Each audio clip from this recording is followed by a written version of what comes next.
कोल्हापूरच्या पट्ट्यानं स्वप्नील कुसाळेनं एक आंतरराष्ट्रीय नेमबाजी स्पर्धेमध्ये कांस्य पदक मिळवलेलं आहे. याच पार्श्वभूमीवर आपण काळंबावाडी या गावात आहोत. त्यांच्या घरी आहोत. आपल्यासोबत त्यांच्या आई आहेत. आपण त्यांच्याशी एक संवाद साधूयात.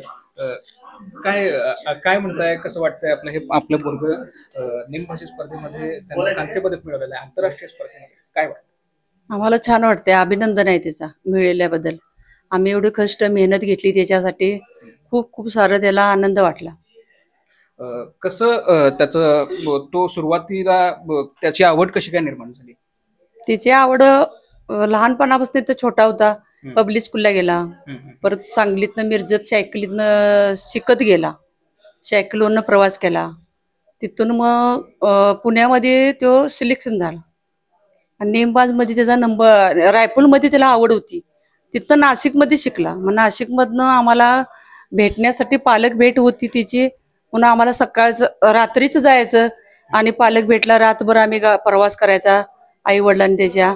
आणि मग परत आम्ही सकाळी त्याला भेटलं की खाऊ घातला की परत यायचं. मग तो रायपूरमध्ये असं खेळत खेळत जिंकत गेला.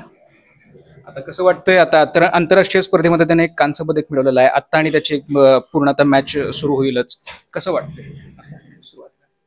तिची सुरुवातीला चालू असताना काल जरा आम्हाला आनंद वाटला, परत आता काय असं वाटतंय आमच्या जीवात जीव नव्हतं.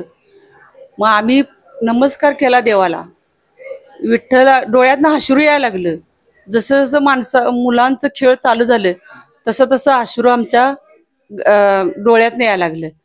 मग परत आम्ही काय केलं, विठ्ठलाचे जप केला.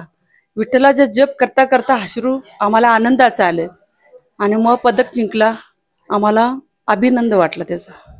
नक्कीच एक आईची प्रतिक्रिया जर बघितली तरी खरंच भावनिक असते. आपल्यासोबत काही नातेवाईक पण आहेत त्यांच्याशी आपण संवाद साधूयात. काय वाटतंय, आता कांस्य पदक जिंकलेलं आहे स्वप्नीलनं? कांबळवाडीमध्ये छोट्याशा गावामध्ये स्वप्नील कुसाळे यांनी म्हणजे खूप छान त्यानं हे केलं. म्हणजे खेळामध्ये त्यानं एवढ्या जगामध्ये 3रा नंबर पटकावला. आम्हाला खूप अभिमान आहे त्याचा. आणि आपण कोण स्वप्नीलच्या मामी त्यांच्या.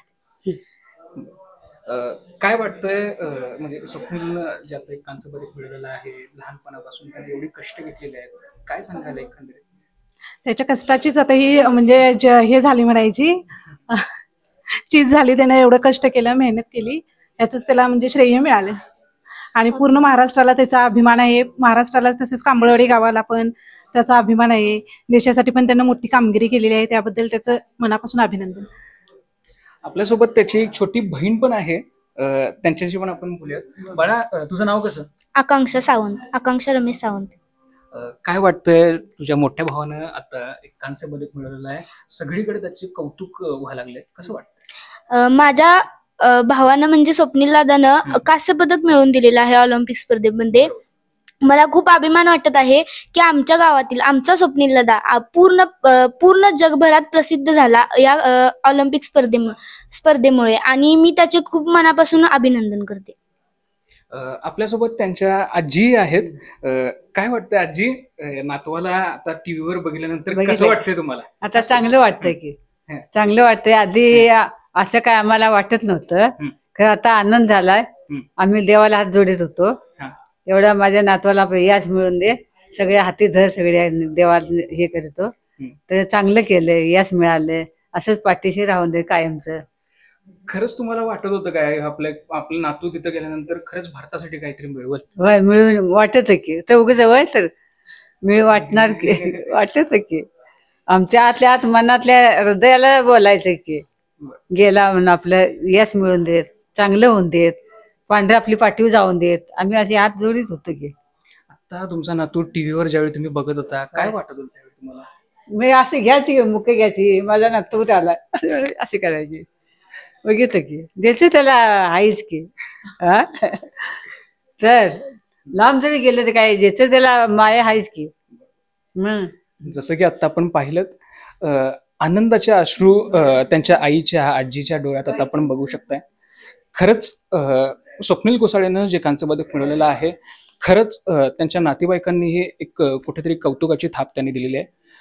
कॅमेरामन आकाश कांबळेसह मी निरंजन, जनप्रवास लाईव्ह, कोल्हापूर.